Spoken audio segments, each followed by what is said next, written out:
우리 지역의 다양한 이슈와 현안들을 심층적으로 풀어보는 헬로 이슈 토크입니다.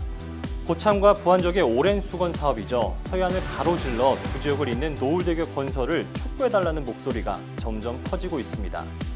도내 단체장은 물론 정치인까지 나서서 내년도 국가계획에 반영될 수 있게 해달라고 적극적으로 요청하고 있는 상황인데요. 하지만 환경단체와 일부 주민들의 반대가 여전해서 쉽지만은 않은 상황입니다. 자세한 이야기 나눠볼 텐데요. 먼저 오늘 이 시간 함께할 두 분 소개하겠습니다. 더불어민주당 전북도당 노을대교 건립 특별위원회 심덕섭 위원장 모셨습니다. 안녕하십니까? 안녕하세요. 네.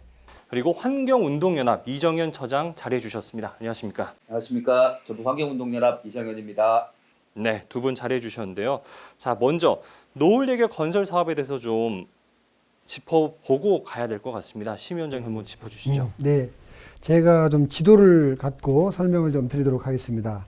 이게 전라북도의 서해안 지역의 지도인데요. 여기 이제 위쪽이 이제 부안군이고요. 이 아래쪽이 이제 고창군입니다. 여기 보면 이제 이 사이에 곰소만이라고 해서 굉장히 큰 만이 여기에 이제 형성되어 있습니다. 여기 이제 특히 이제 우리 77번 국도라는 게 이제 이 질문의 이제 핵심이기도 한데, 이 77번 국도는 경기도 파주에서부터 시작을 해서 해안을 따라서 서해안을 쭉 지나 남해안을 지나서 부산까지 연결되는 우리나라에서 가장 긴 해안 국도입니다. 서해안 지역에서는 유일하게도 이 부안군과 고창군을 잇는 이 곰소만 지역의 단절 구간이 유일한 단절 구간입니다. 그래서 지금 이 노을대교 건립 사업이라는 것은 이 단절된 77번 국도의 고창 부안 이 구간을 교량으로 7.5km를 포함하여 총 8.9km의 연결 공사를 하고자 하는 게 노을대교 건립 사업의 핵심입니다. 쭉 노을대교 건설 사업이 어떤 건지 개괄적인 내용을 좀 들어봤는데요. 이렇게 좀 고창과 부안을 잇는 대교가 놓여진다고 한다면은 좀 파급되는 경제적인 효과도 좀 있을 것 같은데요. 예, 가장 첫 번째로 꼽을 수 있는 게 이 부안 변산과 이제 고창 그 동호 간의 이동 시간 단축, 그리고 운행 비용의 이제 절감입니다.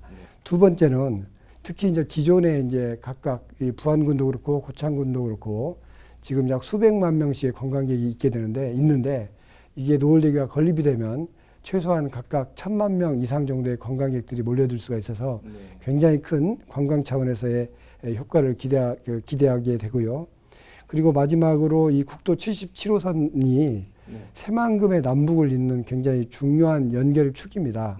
그래서 앞으로 이제 향후 이제 확대되어가는 이제 새만금의 물류를 담당할 인프라를 구축을 하고, 더 나아가서 이 국도 77호선 사이에 쭉 놓여져 있는 이 산업 거점 지역을 연결할 수 있도록 해줌으로써 앞으로 새만금 배후 지역의 이제 동반 성장, 이게 이제 가능하게 될 것으로 생각을 합니다. 그렇지만 이 다리가 놓여진다라고 했을 때 또 우리가 염려를 안 할 수 없는 게 바로 이 환경 문제인데요. 예. 좀 어떤 것들이 좀 우려가 되고 있습니까? 일단 곰소만 갯벌은 새만금 간척 사업으로 전라북도 갯벌이 다 사라지고 남은 유일한 하수 갯벌입니다. 한 10% 정도 유일하게 좀 남아있는 상태인데요. 굉장히 많은 저서생물들이 살고 있고요. 네. 뭐 멸종위 기종만 해도 한 20여 종 이상이 서식하고 있는 아주 기름진 갯벌이라고 보시면 될 것 같고요. 네. 현재 상황을 놓고 보면 이제 새만금 간척 사업으로 인해서 어류의 산란지가 많이 사라져 있는 상태입니다. 네. 그리고 고창 아래쪽에는 영광의 핵발전소에서 온배수가 흘러나오고 있는 상황이고요. 네. 근데 여기에 이제 2.4기가와트의 서남의 지금 풍력 발전 단지가 예정이 되어 있습니다. 그러다 네. 보면 이 부유사 문제, 그러니까 해상 공사로 인해서 부유사가 발생하고 이게 그 바다 생태계를 덮어서 오염시킬 수가 있는데 네. 여기에 그 이 대규모 교량 또 파이를 박아가지고 공사를 해야 되지 않습니까? 이렇게 네. 될 경우에는 실제 이쪽 지역에 아마 어로 환경이 굉장히 악화될 가능성이 높고요. 네. 그다음에 이로 인해서 어떤 뭐 체험객이라든지 이런 부분들도 오히려 좀 줄어들 수도 있지 않겠나. 네. 이런 측면에서 어떤 갯벌 생태계 훼손, 그리고 이로 인한 어떤 어업이라든지 어민들의 어떤 수산업 자체도 좀 침체할 위기에 놓일 수 있다, 이렇게 보고 있습니다. 네. 사실 뭐 모두가 좀 알고 있듯이 고창은 전역이 지금 유네스코 생물권 보존 지역이기도 한데 예. 이 갯벌은 지금 또 유네스코 세계 자연유산 등재를 하고자 지금 시도하고 있고 또 유력하다라고 보여지는데 예, 예. 이 노을대교 건설로 인해서 좀 이게 영향을 미치지 않을까라는 우려도 좀 있습니다.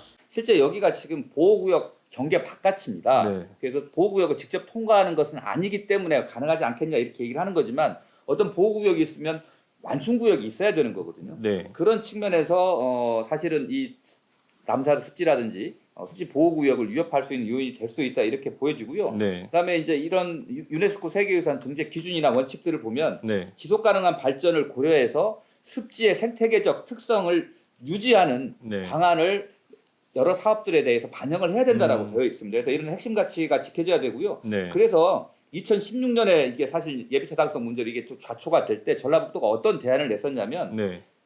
전라북도가 이때 당시에 고창과 부안을 잇는데 교량이 아니고 해저 터널로 이어내겠다. 그 얘기는 네. 뭐냐면 예산이 훨씬 많이 들어간다고 하더라도 이 세계 그 자연유산의 등재 가능성이 높은 네. 이 곰소만 습지의 가치를 네. 잘 보존하기 위해서 그 많은 돈을 들이고서라도 충분히 보존을 해야 된다라고 하는 이 부분에 합의를 했기 때문에 그랬거든요. 네. 뭐 그렇게까지 판단을 했는데 이제 와서 다시 또 교량을 놓겠다고 하는 부분들이 네. 잘 맞지 않고 또 그 유네스코 세계유산 등재에도 나쁜 영향을 미칠 거다 이렇게 보고 있습니다. 네. 사실 또 이 외에도 제가 좀 직접 취재를 다녀보니까 부안 지역의 곰소라든가 줄포면 지역 주민들께서도 좀 일부 우려를 좀 표명을 하시더라고요. 좀 어떤 내용인지 좀 말씀해 주시겠습니까? 이 변산반도를 통해서 들어오는 이 관광객들이 국도 77번을 타고 노을대교를 지나서 바로 고창 쪽으로 빠져버릴 거다. 네. 그래서 이제 그 줄포라든가 곰소 쪽으로 오시던 관광객들의 숫자가 굉장히 줄어들 거다라는 것 때문에 이제 굉장히 좀 우려를 하고 반대를 하고 있던 것으로 제가 좀 알고 있습니다. 네. 근데 이제 그분들의 이제 주장도 이제 일리가 있습니다. 일리가 있는데 다만 이제 곰소줄포 지역 주민들이 우려하는 그런 부분은 이제 앞으로 이제 이 대교를 만들어가는 과정에서 네.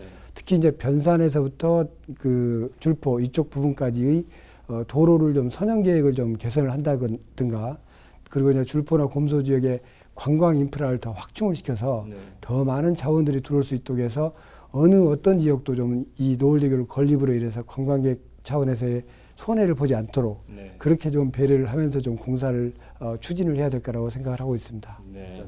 이 문제는 그러니까 기존에 있는 이 타당성 검토 보고서를 좀 보면 네. 지역개발 효과가 사실은 부안군보다 고창군에 집중될 것으로 이렇게 예측이 되고 있습니다. 보고서상에. 네. 그러니까 이 아까 말한 노을대교가 건립이 되게 되면 차량 통행이 줄어드는데 약 30% 정도의 차량 통행이 줄어들 거라고 보고 있습니다. 그러니까 이 곰소만 젓갈이 관광 매출이 보면 대략 연간 한 500억 정도인데 뭐 단순하게 계산해 보면 한 30% 정도 한 150억 정도 줄어들 수 있지 않겠냐 이런 우려가 하나 있고요. 네. 그다음에 지역 내에 빈익빈 부익부 영산이 있을 겁니다. 그러니까 실제로 이제 그 이런 빠르게 연결되는 도로가 이어지는 곳에 대규모 관광 인프라가 구축된 곳이 예를 들면 관광객들이 몰리거든요. 격포에 예를 들면 큰 펜션이라든지 리조트에서 묵었던 관광객들이 바로 노을대교를 타고 넘어가 보게 되는 거죠. 그러니까 부안에서 일부 효과가 새로운 효과가 있을 수 있겠지만 거기는 격포를 중심으로 한 대규모 인프라가 갖춰져 있는 리조트 중심의 관광객들이 있을 거고 네. 내수사라든지 격포 아니면 곰소 내지는 줄포 쪽의 관광객들은 크게 줄어들 수밖에 없지 않겠냐. 네. 이런 부분들을 좀 저희가 충분하게 검토를 하고 그런 네. 내용들을 확인한 후 이런 그 교량 건설에 대한 주민 수용성 여부를 물어야 된다고 생각을 합니다. 네. 사실 이 사업이 노을대교란 명칭이 처음부터 나오는 게 아니라 네. 이 부창대교란 이름으로 많이들 아셨을 겁니다. 근데 사실 20년 전부터 거론이 됐었던 건데 이렇게 좀 지지부진 사업이 좀 이루어진 이유가 좀 있을까요?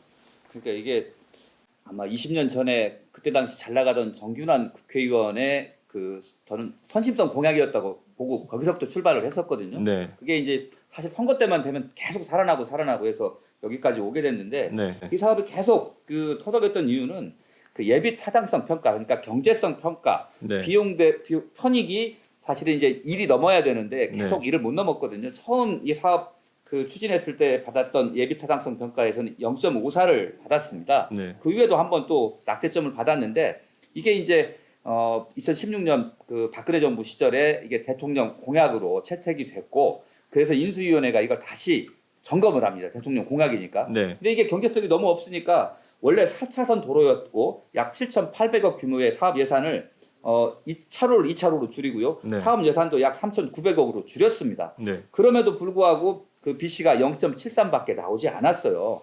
그러니까 지역 균형 발전 측면도 아마 그때 이 가중치로 가만히 됐는데 그럼에도 불구하고 도저히 경제성이 나오지 않는 그 예산 낭비 사업이라고 보시면 될 것 같습니다. 그래서 어쨌든 뭐 한 3차례 정도 낙제점을 받은 사업이고 네. 20년 전에 생각과 사고로 이 도로 계획을 짰던 것들인데 그 많은 시간이 좀 흘렀습니다. 그래서 이런 부분들을 좀 반영을 해서 그 기존에 있는 도로의 선형들, 그러니까 선형들을 좀 개선을 하거나 네. 현재 지금 그 고창 흥덕에서 부안까지 현재 4차선 도로 확장이 되어 있습니다. 네. 이런 도로들과 기존 도로와를 좀 연결을 해주면 접근성도 좀 높아지거든요. 네. 그러면 구불구불 해안선을 따라 이어져 있는 자연스러운 도로를 따라서 점점이 박혀 있는 아름다운 포구들도 한번 들러보고 네. 그쪽 지역 어민들의 삶도 한번 들여다보고 거기에 있는 뭐 특산물이라든지 이런 것도 좀 사오는 게 지역 발전에도 훨씬 도움이 될 것 같고 네. 머무르고 천천히 주변을 돌아보는 관광 효과를 얻을 수 있지 않을까 이렇게 생각을 합니다. 네.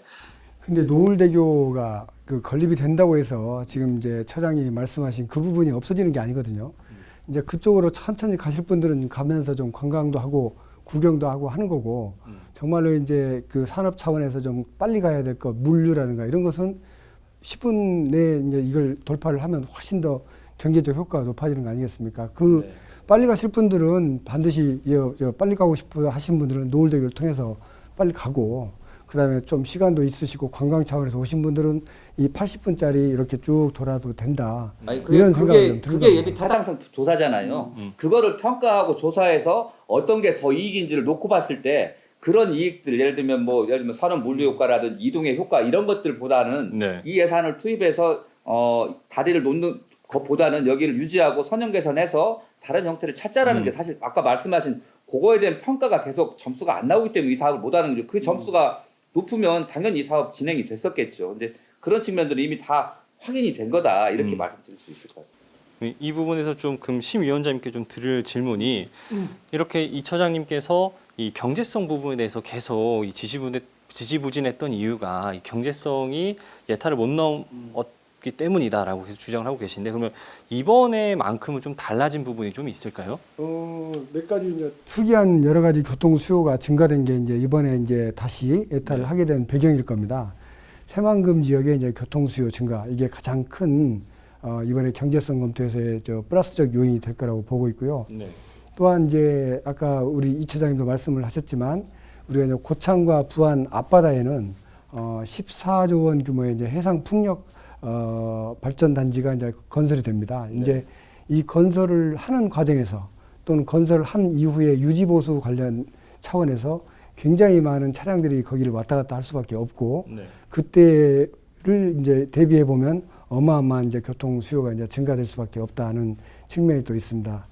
또 지금 이제 또 하나는 이제 부안의 이제 변산반도라든가 이 고창 지역의 이 관광객 증가 이거 굉장히 급속히 늘고 있는데요. 네.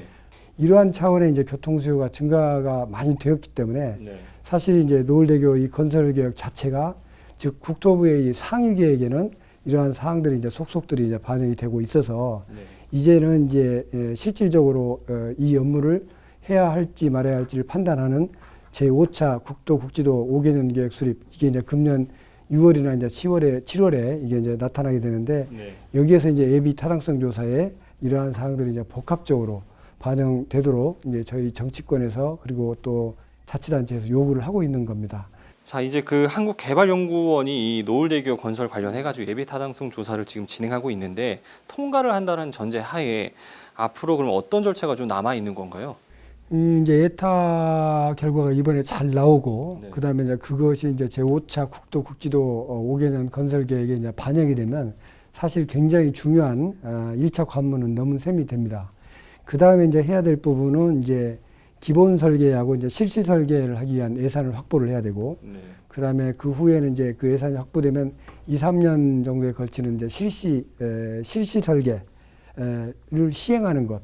그리고 이제 그 과정에서 이제 전체적인 예산이 이제 확정이 됩니다. 네.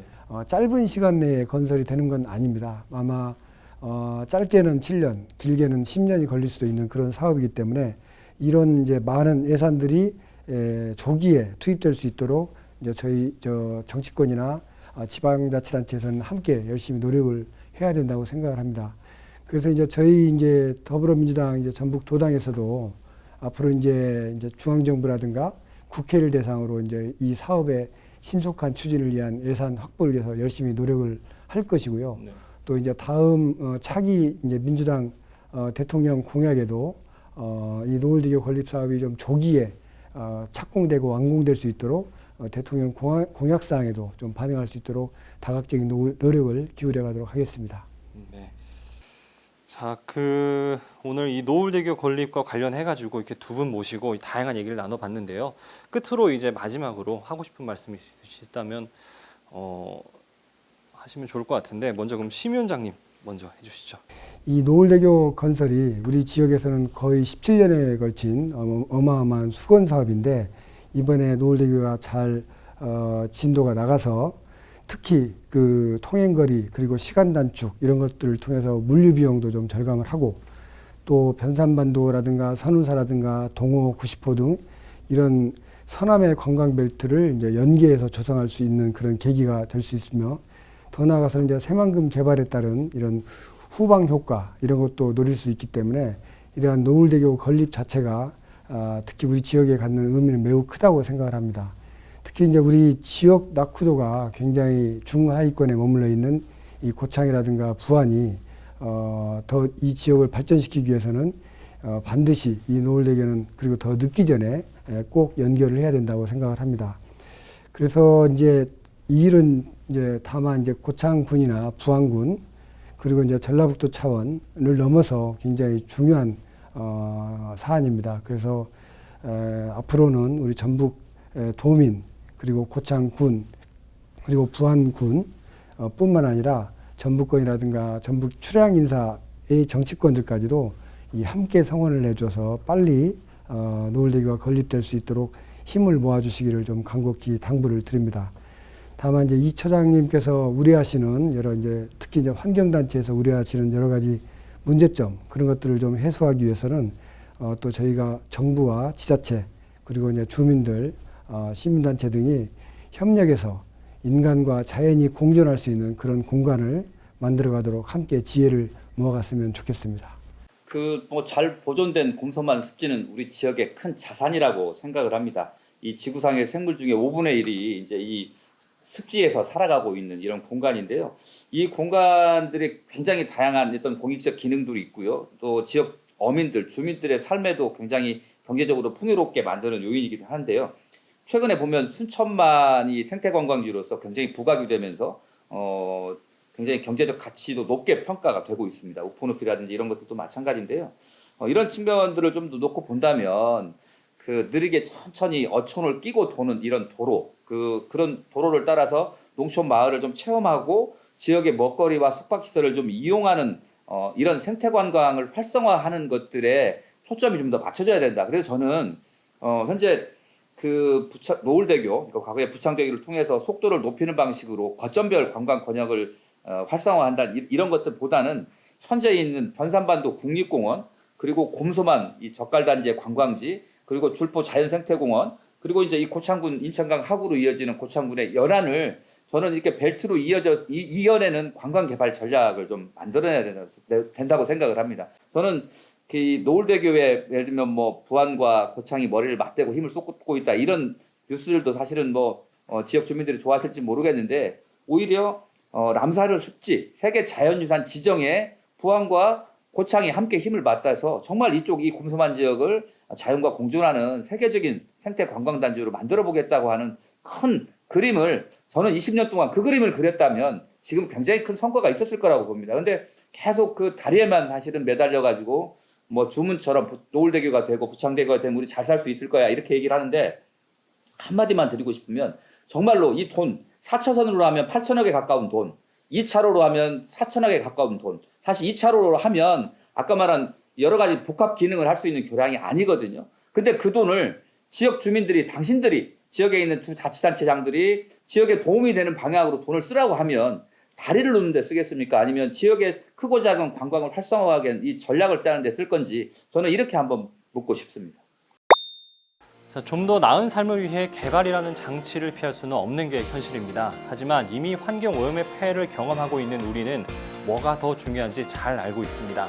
코앞에 놓인 이득을 취하기 위해 난개발을 하기보다는 환경과 사람 모두를 지키는 참 개발이 시행되길 바라겠습니다. 헬로 이슈 토크 전북 마치겠습니다. 시청해주신 여러분 감사합니다.